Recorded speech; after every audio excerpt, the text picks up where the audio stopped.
I'll give it a minute. Y'all finna think I'm an animal. They done called me a cannibal. I but knew I'm a decimal. I'm a part of a whole lot of figures y'all holding accountable. I'm respected, I'm honorable. You're vulnerable. The hunger and thirsting for power was never a part of the plan from the Genesis. School trial, they are venomous. White sock shoe brown, they hand me down. Fun boy,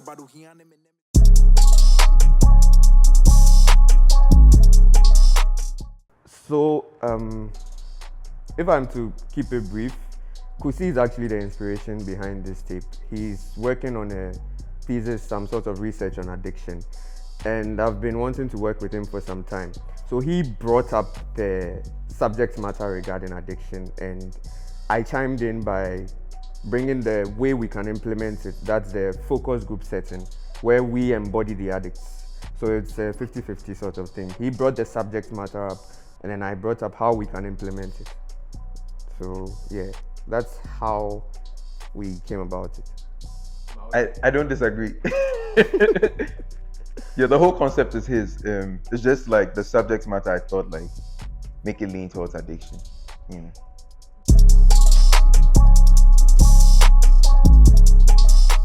So I mean, like you can tell, even this interview we have to do from like across places. We talk about the songs. I think the first thing we did is define what addictions we want to talk about, make a list, and then for each subject matter, we define what tone we're looking for, what kind of like sonic energy we want, and then communicate it with the producer. So sometimes we can pick like sample beats and then use them to write, then talk to a producer who already has a beat or would make a new one for us, take it, re-record, send it back to them. And we did it like from across. So when he does this, he sends me the files. If I work first, I send him the files. And that's like really how we did it. Yeah, it's pretty much like how he's saying it. Him not being physically present here didn't really interfere because there's technology. So like he said, we first share the lyrics to see whether we are both on track. Because for instance, the first one we worked on was Power. And with Power, we wanted it to be just one addict. Both of us. I think Power is the most unique song on the tape because for the other songs, we embody separate individuals. But for Power, we both embodied one person. So there had to be serious chemistry in the sense that whoever starts has the other person naturally following from where he left off. And so we had to share our lyrics with each other. So I wrote first, if I recall. Kookusi, remind me, am I the one who wrote? I'm trying to remember. I think I wrote first, and then I think you did, and then I wrote back. Yeah. So that's one thing I think he left out. We share the lyrics first, and if there's a go ahead that the lyrics are, organically connecting, then we go ahead and record the verses. Then we share it with the producer, that's R.D. R.D. is the one that handled the general mixing and mastering of the whole project. So that's typically how we worked on each of the songs.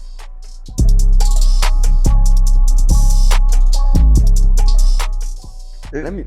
Okay, Kookusi, go ahead. I don't know. I don't even know how we thought it was supposed to resonate. If you've listened to the tape, you'd realize that not all the people with addiction in that therapy session are happy to change. It's not your typical do this or do that or this is how you're going to get better. It's really like, for me, or I guess for us, it's like if you open the heart of somebody sitting in a therapy session and they were being like keeping it a buck, right? What are they going to be telling you? Are they all apologetic and ready to change? Or are some of them like holding back? Are some of them just there because, like they've been asked to be there? And then there are those who like really wanted to be there. So it's different things. I don't know that there's one particular thing to take like from it besides the fact that we all struggle.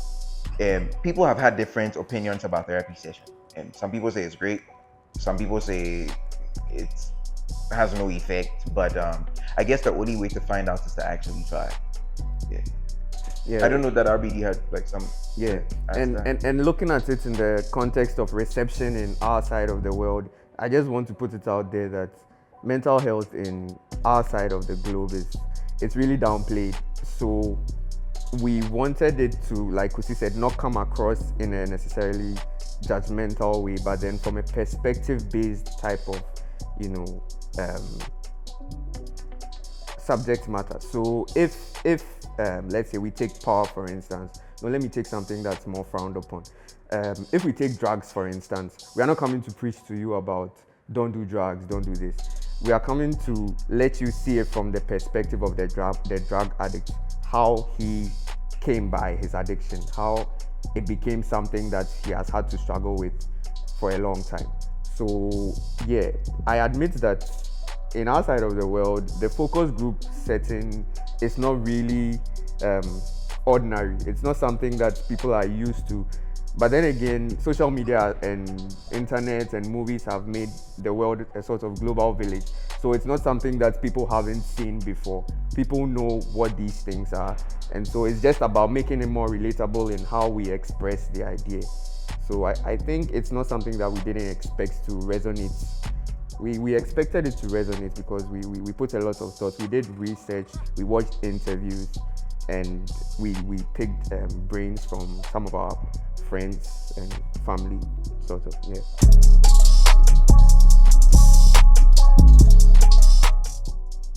So, like I think Kusi mentioned earlier that for each song we were looking at a sort of theme or vibration that fits that particular song.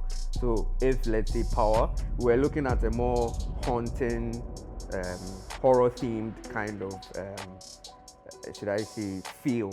And so we would want, if we are talking about sex, we are looking at someone who sings in a way that will has this not necessarily sensual. I don't want to use the word sensual, but Bro, you just said that. But yeah, you get You the point, said that right? in a million different ways. Ara I have listened to, but Annabelle is someone that Kusi introduced me to. I had seen her on the timeline and all, but I hadn't really listened to her. For Ara, we go a bit way back. We used to rap and sing when we were littler, so I know him since time memorial. So I knew that with regards to a song like Screen, which is more of a vibe type of thing, he would easily nail it. But with sex, I think Kusi, there were two people we had in mind. Can you remind me of the? We had to flip a coin on that one because they were equally like talented. That was a bed, like picking one of them. I wish we could have had both. Yeah, I'm not happy to disclose who the other person was, but maybe in future you hear me do a song with her and then this was the other guy. Yeah.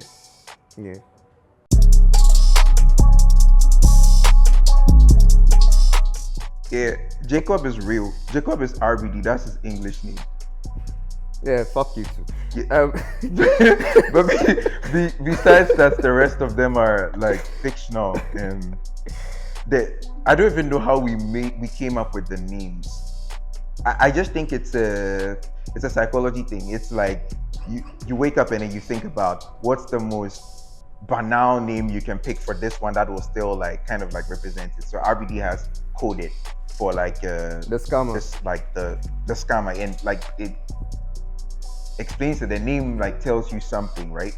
But for somebody who is say like what else, like a pornography addict or a sex addict or something, and it happens to, you use an everyday name so that people like it happens to anybody. I don't need to add any like sexual innuendos to their name because they are not even proud of it. The skeletons in the closet. But fraud boy, yeah, he'd be proud of him. So for making us say, yeah, he'd be coded, you bum. And we actually wrote a script, and for each character we had their personality traits. Yeah, we had our own mini Hollywood studio in our WhatsApp DMs where we were bouncing off ideas. Who should the typical power addict look like? What should be his characteristic traits? What should be, so that we have an, so if you pay attention to the Sofu Yomo Brown skit, you'd realize that each person had a sort of uniqueness about how they express themselves. The Sofu Yomo Brown was very judgmental. the drug addict was very defensive. If you look, well, I think apart from Kusi, were there other addicts that were talking in the skit? Apart from yeah, I'm trying to Software. pull up the list right now. But actually, we're supposed to have more people than what we had, and then each one would act the part. So we send it to them. You read it. This is your personality. Throughout the video, you stay in character, because that is when your song is up. That is the kind of like persona we are going to embody, like on the record. So there was who didn't show up. There was supposed to be like a social media someone who was like social media addicted on there, who was supposed to be very updated and relevant and ready to speak on any and every subject, because that's what social media influencers do, kind of thing. So he looks with concern, but at the same time he's distracted by his phone, like things like that for every single one of them. So for me, like today, looking back at what we've created, all those people are real. And the beauty of this is that at any time I can continue the project. I just have to take one of the personalities and then talk about them in a different light, because now I know them personally, and they have, like, even though they are in my mind, they have like some personality. Yeah.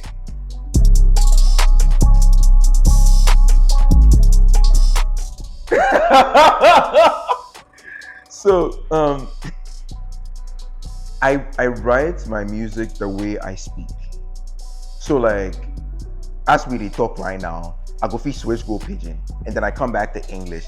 Say the Americano in the most like relatable manner. So like the way we talk, whatever defines when you change from English to pidgin to Chi is the same thing that I use when I'm speaking. Sometimes it's the target audience too. Like I realize that my brother and I are mostly either speaking pidgin or English. We barely speak Chi, right? So if I'm writing a song and I have my brother in mind, the song will be written predominantly in English and pidgin, and it's not deliberate. The only other thing I would say that's like holds my hand technically sometimes is in a rhyming word. You want to maintain the meaning but rhyme. The Chi version doesn't rhyme, but when you flip it to English, you would find a synonym that's going to rhyme. So I'll code switch over there. Then the words too. Koshi told me this some time ago, like sometimes when you use certain words, you grab someone's attention because they realize that you're at home. Like alikoto, betinge, queen, like things like that. Like very niched words. It attaches like some imagery to what you're talking about, and it makes it easy for someone to connect, and just because of the word you use. The person who does that best is Sarkodie. That's how he's like progressed like in his career. Sometimes it's not some crazy bar that he dropped. It's just some word he used that the last time you heard it was when you were speaking to your grandma or something like that, and then it's like a slap. I want to ask something. So Kusi, you don't want to say it has nothing to do with the fact that you fool. Everything be about relatability. Reggie, what's the next question?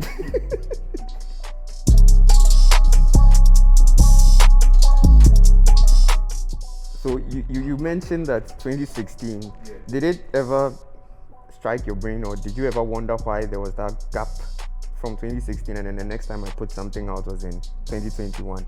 Yeah. You were broke, and there's nothing else. Shut You didn't have the to do fuck up. So 2016 was right after SHS, like level 100-ish, and I actually started doing music in SHS. And when I entered law school, I realized it's not going to be easy. It's not going to be easy juggling both. So I had to put music on the back burner for 5 years and then focus on the law, because it was also equally a passion of mine. It was after I finished the law and I got called to the bar, and then that's when I started merging the two seamlessly. So it's not been easy, but I think it's been easier with time. It's still a bit demanding because the practice is hard. And then creatively now, music is a full-time job. So if you want to be doing both, it's nightmarish, especially if you are doing it on your own without any management, without any label. Yeah. So yeah, it's not easy. I'm not going to pretend I'm doing it like I wake up and it's something that's at the tip of my fingers. But I'm finding it easier with time. I've also gotten help from even Kusi. He has taught me a lot just these past few months that we've been working. I learn a lot as the days roll by. Yeah, so that's pretty much how I do it. It's hard, but I'm managing. Yeah. Kusi, this happens to be the last question. Now, I was scrolling through Twitter some time ago and I realized that you tweeted something to pick my mind. That you dropped 3 conceptually coherent bodies of work within 3 years. That's literally like a 3P. Now, why do you feel the need to go for another run again with this project with R.B.D? Every year you get one. It's not even like I've seen a need or anything. It's just my principle. Every year until it becomes too difficult for me to do, though it's impractical, or there's nothing else to talk about, which is never. You'll always get one. I'll give it a minute. Y'all finna think I'm an animal. They done called me a cannibal. I but knew I'm a decimal. I'm a part of a whole lot of figures y'all holding accountable. I'm respected, I'm honorable. The hunger and thirsting for power was never a part of the plan.